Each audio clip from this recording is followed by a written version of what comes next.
Hello friends, welcome to my channel movies 360 explained. और आज मैं एक्सप्लेन करने जा रही हूँ मूवी द सुपर डीप को, जो 2020 में रिलीज हुई है। ये एक रशियन हॉरर थ्रिलर मूवी है। आर्सेनी सुवोहिन की डायरेक्शन में ये पहली मूवी है। इससे पहले वो कुछ शॉर्ट फिल्म्स डायरेक्ट कर चुके हैं। ये मूवी वर्ल्ड के सबसे डीपेस्ट होल के बारे में है, लेकिन स्टोरी फिक्शनल है और ये मूवी आपको मिस नहीं करनी चाहिए। बस इसमें एक प्रॉब्लम है कि ये रशियन लैंग्वेज में है, तो आपको ये इंग्लिश सबटाइटल्स के साथ देखनी होगी। और अब बिना टाइम को वेस्ट किए चले शुरू करते हैं इस वीडियो को। लेकिन आगे बढ़ने से पहले एक छोटी सी रिक्वेस्ट, जो कि है चैनल को सब्सक्राइब और वीडियो को लाइक और शेयर करने की।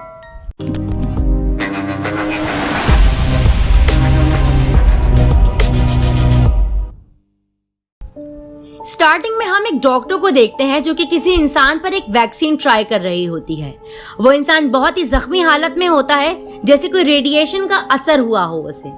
जब डॉक्टर एना उसे वैक्सीन लगाती है तो उस पेशेंट की हालत अचानक खराब होने लगती है और वो खून की उल्टियां करने लगता है और उसकी हार्ट बीट रुक जाती है। दूसरे डॉक्टर्स उसे सीपीआर देने की कोशिश करते हैं, लेकिन वो पेशेंट अब मर चुका था। अब हम डॉक्टर एना को देखते हैं जो कि बहुत ही दुखी होती है, क्योंकि उसने जिस पर वो वैक्सीन ट्राई की थी वो उसका कलीग था और वो किसी MS-23 प्रोजेक्ट पर काम कर रही थी और उसे उस वैक्सीन को डायरेक्ट इंसानों पर ट्राई करने का ऑर्डर मिल जाता है और वो प्रीलिमिनरी टेस्ट किए बगैर जल्दी में उसी इंसान पर टेस्ट कर देती है और उसकी वजह से एक इंसान की मौत हो चुकी है। फिर उसके पास कॉलनर तराउकीन आता है और वो उससे कहता है कि इसमें उसकी कोई गलती नहीं और वो उसकी फैमिली को खुद सपोर्ट करने का वादा करता है और वो उसे कहता है कि उसे वो वैक्सीन जल्द से जल्द तैयार करनी होगी। अब हम कुछ सालों बाद का सीन देखते हैं जहां एना अपने दोस्तों के साथ न्यू ईयर सेलिब्रेट कर रही थी। तभी उसे किसी की कॉल आती है। एना उसकी आवाज से थोड़ा परेशान हो जाती है क्योंकि वो कॉलनर तराउकीन की कॉल थी। वो इससे कहती है कि उसने उसे कैसे ढूंढ लिया। फिर कॉलनर उसे कॉल पर बताता है कि एक एक्सीडेंट हो गया है दुनिया के सबसे डीप होल कोलजा में और 20 लोग अब तक मिसिंग हैं और गवर्नमेंट ने उस एरिया को 24 घंटे बाद आइसोलेट करने का ऑर्डर दिया है और जमीन के नीचे से हमने कुछ अननोन साउंड्स रिकॉर्ड किए थे उस इंसिडेंट से पहले। ये सुन के एना शॉक्ड हो जाती है और वो उससे पूछती है कि आखिर वो जगह है क्या। कॉलनर बताता है कि ऑफिशियली तो ये वर्ल्ड का सबसे डीपेस्ट होल है, लेकिन अनऑफिशियली ये सबसे डीपेस्ट रिसर्च लेबोरेटरी है जिसकी डेप्थ 12 किलोमीटर्स है। एना पूछती है कि इसमें उसका क्या काम है, तो कॉलनर बताता है कि वहाँ के स्टेशन मैनेजर के मुताबिक वहाँ कोई अननोन डिजीज है, तो तुम्हारा काम होगा एक टीम के साथ जाकर वहाँ से सैंपल कलेक्ट करके वापस आना और उस डिजीज की रिसर्च का पूरा क्रेडिट तुम्हें मिलेगा। एना इस मिशन के लिए राजी हो जाती है। फिर वो रशिया की एक सिटी मर्मंस्क के लिए निकल जाते हैं। अब जैसे ही वो लोग लैंड होते हैं तो वो देखते हैं कि एक वर्कर हाथ में ग्रेनेड लिए भाग रहा होता है। मिलिट्री की वार्निंग के बाद भी वो नहीं रुकता तो वो उन्हें शूट कर देते हैं, जिससे वो वर्कर वहीं मर जाता है। लेकिन थोड़ी ही देर बाद वो वापस खड़ा होता है और ग्रेनेड डिटोनेट कर देता है और खुद मर जाता है। बाकी सब लोग बच जाते हैं। अब एना उसका सैंपल कलेक्ट करती है क्योंकि इसी काम के लिए तो वो आई है। तब मेजर सर्गी उसे खुद से इंट्रोड्यूस कराता है। तब हम देखते हैं कि एना ने जो सैंपल कलेक्ट किया था वो अचानक से चेंज हो जाता है, जिससे एना कंफ्यूज्ड हो जाती है। अब कॉलनर तराउकीन कॉलनर मोरोजोव से पूछते हैं कि इस इंसान को क्या हुआ था। वो बताते हैं कि ये उसी होल के अंदर काम करता था। जब ये सरफेस पर आया तो ऐसे ही अजीब रिएक्ट करने लगा और एक सोल्जर से ग्रेनेड छीन लिया और हमारे 3 सोल्जर्स तक उसे पकड़ नहीं पा रहे थे। वो इतना स्ट्रांग हो गया था। एना अब उस होल के माइनर्स के सैंपल कलेक्ट करती है जिन्हें एक बस में बिठाया हुआ था और उसमें से एक वर्कर उसे बोलता है कि तुमसे जितनी जल्दी हो यहाँ से चली जाओ। उन्होंने तुमसे झूठ बोला है, उस होल के नीचे हेल है। अब वो लोग उस होल में जाने की तैयारी करते हैं और तभी वहां हम पीटर से इंट्रोड्यूस होते हैं जो कि उस स्टेशन के डेप्यूटी हेड होते हैं। जाते हुए उनकी मुलाकात ग्रीगरी से होती है। एना उनसे पूछती है कि आपने उन माइनर्स को ऐसे ही क्यों रखा हुआ है, तो वो कहते हैं कि मेरे पास कोई और ऑप्शन नहीं है और वो भी बोलते हैं कि तुम एक एपिडेमियोलॉजिस्ट हो और तुम्हें यहाँ ऐसे ही नहीं लाया गया, तो तुम लोगों को जो चाहिए वो जल्दी से लो और सेफली दूसरे सर्वाइवर्स के साथ वापस आ जाओ। फिर वो लोग लिफ्ट में जाते हैं जो उन्हें 6000 मीटर्स नीचे लेकर जाएगी जहां वर्कर्स को रखा जाता था। और तब हम देखते हैं कि ग्रीगरे ने लिफ्ट के कोड्स बदल दिए थे, जिसकी वजह हम आगे जान पाएंगे। नीचे जाते हुए एना को ठंड लगने लगती है। एना पीटर से पूछती है कि क्या ये नॉर्मल है, तो वो बोलता है कि हाँ, हमने यहाँ इसीलिए ड्रिलिंग की क्योंकि आइस को ड्रिल करना इजी है ग्रेनाइट के मुकाबले, तभी हम इतना डीप होल करने में कामयाब हुए हैं। तभी हम देखते हैं कि लिफ्ट का प्रेशर कुछ ज्यादा ही तेज हो जाता है। ग्रीगरे उसे ठीक करने के लिए उठता है और वो वेंट्स को खोल देता है, जिससे वहाँ इतनी ठंड हो जाती है कि वो सब लोग बेहोश हो जाते हैं। लेकिन ग्रीगरे ने मास्क लगा लिया था और ये उसी का प्लान था उन्हें बेहोश करने का। फिर नीचे पहुंचकर वो लिफ्ट से की निकाल लेता है और उन लोगों को वहीं छोड़कर चला जाता है। अब जब उन लोगों को होश आता है तो पीटर उन्हें बताता है कि अब हमें और नीचे जाने के लिए दूसरी लिफ्ट यूज करनी होगी। वहां चेक करने पर उन्हें कैंटीन में डॉक्टर कीरा और एक इंजीनियर निकोलाई मिलते हैं। कीरा उन्हें बताती है कि हमें ऑर्डर मिला था वेट करने का, तभी हम यहाँ हैं अब तक। एना उन दोनों के सैंपल्स लेकर चेक करती है कि उन्हें कोई डिजीज तो नहीं, और उसे पता चलता है कि वो दोनों बिल्कुल सही हैं। फिर एना समझ जाती है कि ये सब ग्रीगरी का प्लान था। यहाँ नीचे उसे कोई डिजीजेस के सैंपल नहीं दिखे। कॉर्नर उसे कहता है कि तुम अपने टास्क पर काम करो और मैं वापस जाने का देखता हूँ। तभी एना को लिफ्ट से ग्रीगरी आवाज देता है। वो उससे कहता है कि इन सब को लेकर टनल से वापस ऊपर चली जाओ, उन सब को बचाने का अब भी मौका है उसके पास। एना उसकी नहीं सुनती और बता देती है कि ग्रीगरी यहाँ है। एक सोल्जर उस पर फायर करता है, लेकिन वो लिफ्ट का बटन दबाकर नीचे चला जाता है। कॉर्नर कहता है कि अब हमें टनल से नीचे जाना होगा। अब कुछ सोल्जर्स तैयारी कर रहे हैं नीचे जाने के लिए, और वो एक प्रोटेक्टिव सूट भी पहनते हैं क्योंकि नीचे टेम्परेचर 200 डिग्रीज होगा। जब वो जाने लगते हैं तो वो देखते हैं कि दूसरी तरफ से कोई सर्वाइवर आ रहा है। फिर उसे एक आइसोलेट वार्ड में रखा जाता है। पीटर बताता है कि ये ओल्गा क्राइलोवा है, साइंटिफिक लेबोरेटरी की हेड। उन्हें समझ नहीं आ रहा होता कि वो बिना प्रोटेक्टिव सूट के 200 डिग्री टेम्परेचर में कैसे बचकर आ गई, और दिख भी नॉर्मल रही होती है। अब एना उसे एग्जामिन करती है और देखती है कि उसका टेम्परेचर बहुत ही हाई होता है, और वो देखती है कि उसकी बैग बहुत ही अजीब हुई भी होती है और ओल्गा को कोई पेन फील नहीं हो रहा होता। एना उसकी बैग के सैंपल लेती है और उसे एग्जामिन करती है, और उसे पता चलता है कि उसमें इंट्रासेल्युलर पैरासाइट है। ये पैरासाइट्स अपने होस्ट के सेल के अंदर ही रिप्रोड्यूस और ग्रो करते हैं। एना बताती है कि साइंस ने अब तक ऐसी लाइफ फॉर्म को अब तक डिस्कवर नहीं किया। डॉक्टर कीरा ओल्गा को चेक करने जाती है तो वो देखती है कि उसकी बॉडी में कुछ चेंजेस हो रहे हैं, जिसे देखकर वो डर जाती है। निकोलाई लिफ्ट को रिस्टार्ट कर देता है और अब लिफ्ट 1 घंटे में उनके पास आ जाएगी। तभी सर्गी को वो सोल्जर बताता है कि हम नीचे किसी चीज को मूव होता देख रहे हैं, हमें बैकअप चाहिए, और तभी उनका कनेक्शन लॉस्ट हो जाता है। अब स्पीकर से ग्रीगरे की आवाज आती है। वो बोलता है कि मुझे पता है तुम लोगों ने लिफ्ट रीस्टार्ट कर दी है और तुम लोगों ने यहीं रहने का सोच लिया है, तो हमेशा के लिए अब यहीं रहो, क्योंकि अब बाहर निकलना इम्पॉसिबल है, और मैंने तुम लोगों को चांस भी दिया था निकलने के लिए, लेकिन तुम लोगों ने नहीं सुना। अब यहाँ सब मरेंगे। तभी वहाँ प्रेशर कम होने की वजह से पत्थर गिरने लगते हैं। निकोलाई बताता है कि अगर यहाँ प्रेशर और कम हुआ तो ये पूरी जगह खत्म हो जाएगी। सर्गी कॉर्नर से कहता है कि उसे आदमी चाहिए ताकि वो अपने सोल्जर्स को नीचे से वापस ला सके, लेकिन कॉर्नर ऑर्डर देता है कि हम सबको वापस सरफेस पर जाना चाहिए, अब वक्त नहीं हमारे पास। एना सर्गी के साथ लैब में जाती है कीरा को लेने, और वो वहां देखते हैं कि वो पैरासाइट पूरी लैब में फैल चुका है, और वो ओल्गा को देखते हैं जो कि जमीन पर पड़ी होती है और वो अभी भी जिंदा थी। अब वहाँ कॉर्नर भी आता है, लेकिन एना उसे अंदर आने से मना कर देती है। कॉर्नर उससे सैंपल्स लेने का कहता है। जब एना सैंपल ले रही होती है तभी ओल्गा की बॉडी से कुछ रिलीज होता है। एना को फौरन याद आता है कि लैब में एक मास्क रखा हुआ था। वो फौरन उस मास्क को पहनती है। उसे वहाँ डॉक्टर कीरा मिलती है, जो कि अपने कंट्रोल में नहीं होती, और उसकी बॉडी में भी चेंजेस हो रहे थे। एना उससे दूर भागती है और किसी चीज से टकराकर वो गिर जाती है। वो देखती है कि फायर एक्सटिंग्विशर से वो चीज दूर भाग रही थी, तो वो फौरन फायर एक्सटिंग्विशर निकालती है और डोर पर मारती है और वहां से बाहर निकल आती है। बाहर आने के बाद वो सर्गी को एग्जामिन करती है और उसे देखकर ही पता चल रहा था कि अब वो भी इन्फेक्टेड हो गया है। वो एना से कहता है कि तुम इन सबको लेकर यहाँ से चली जाओ, मैं यहीं रहूंगा। पीटर कॉर्नर को समझाता है कि ये पैरासाइट ऐसा है कि एक को इन्फेक्ट करता है और उसके बाद ये टॉक्सिन रिलीज करता है, जिससे दूसरे भी इन्फेक्ट हो जाएंगे। तो हम किसी भी ऐसे इन्फेक्टेड इंसान को नहीं ले जा सकते ऊपर, वरना सब लोग इन्फेक्ट हो सकते हैं। अब एना कॉर्नर से अकेले में बात करती है। वो उसे बताती है कि उसे समझ आ गया है कि ओल्गा को ठंड क्यों लग रही थी। उसकी बॉडी हाई टेम्परेचर में रिएक्ट कर रही थी, लेकिन पैरासाइट के लिए वो टेम्परेचर कोल्ड था और यही इसकी वीकनेस है। ये पैरासाइट होस्ट की बॉडी में सरवाइव करता है, लेकिन अगर होस्ट कोल्ड एनवायरनमेंट में मर जाए तो ये पैरासाइट भी मर जाता है। कॉलर एना से कहता है कि तुम्हें अब सब समझ आ गया है तो सर्गी को ऊपर ले जाने की तैयारी करो।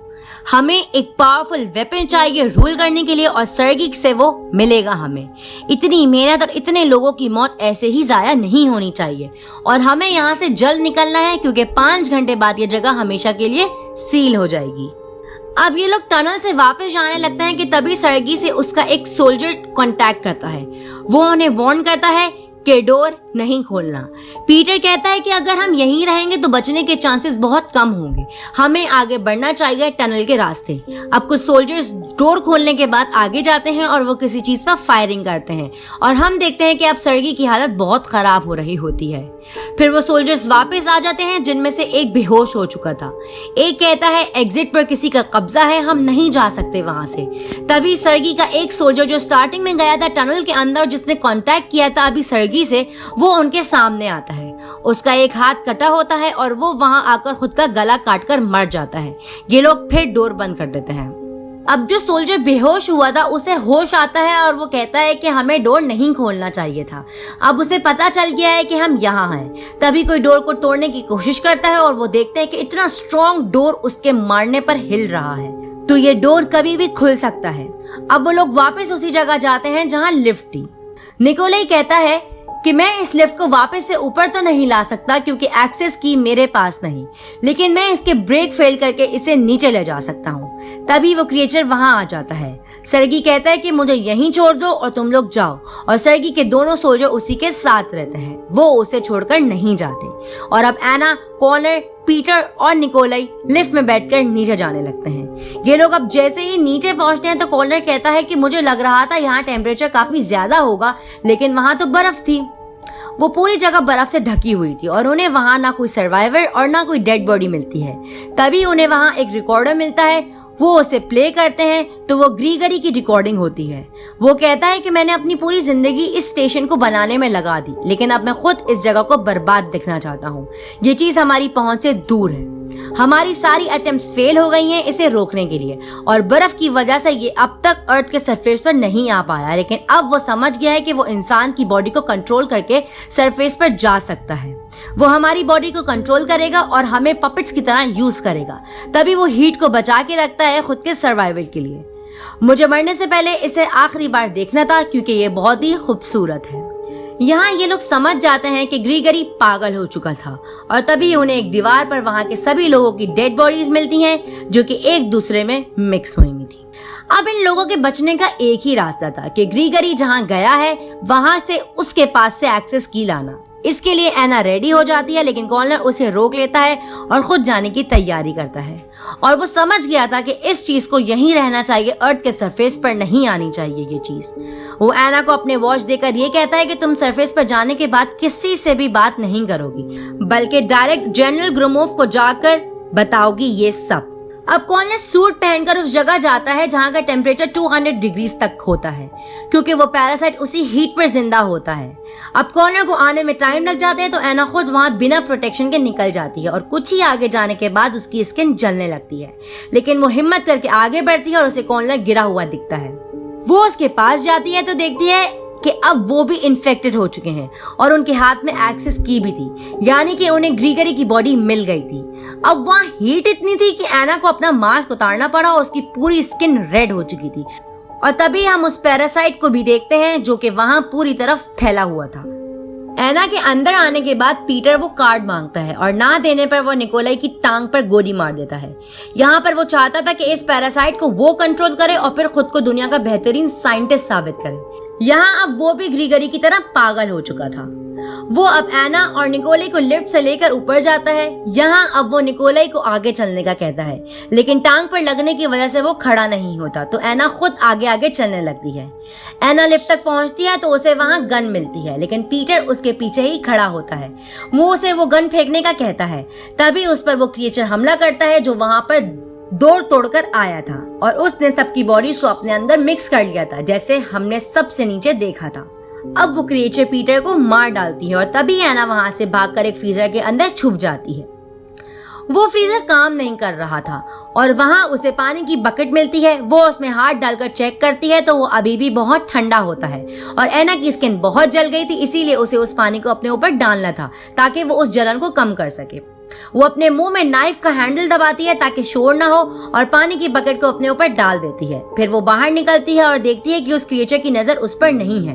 एना को अब वो एक्सेस कार्ड उसी की बॉडी में दिखाई देता है जो पीटर ने छीन लिया था।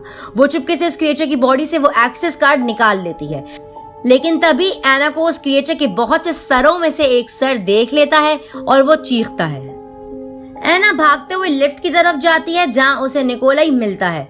वो उसे उठाकर लिफ्ट की तरफ जाने लगती है, तभी रास्ते में वो क्रिएचर उन पर दीवार तोड़कर हमला कर देता है। एना वो कार्ड निकोलाई की तरफ फेंकती है कि वो लिफ्ट को स्टार्ट करे और वो उस क्रिएचर को अपने पीछे लगाती है और दूसरे रास्ते से वो लिफ्ट की तरफ आ जाती है। अब वो क्रिएचर उन पर हमला करता है, इससे पहले वो लोग लिफ्ट स्टार्ट करके उसे ऑन कर देते हैं और ऊपर की तरफ जाने लगते हैं। तभी लिफ्ट से एना को कोई आवाज देता है। वो देखती है तो वहां सरगी होता है जो कि अब बिल्कुल ही चेंज हो गया था और बहुत ही अजीब चीज बन चुका था, लेकिन अभी भी अपने कंट्रोल में था। वो एना से कहता है कि तुम्हें वही करना चाहिए जो सही है, यानी कि लिफ्ट को ऊपर लेकर नहीं जाना, वरना ये पैरासाइट हर जगह फैल जाएगा। एना लिफ्ट को रोक देती है, लेकिन निकोलाई उसे रोक देता है।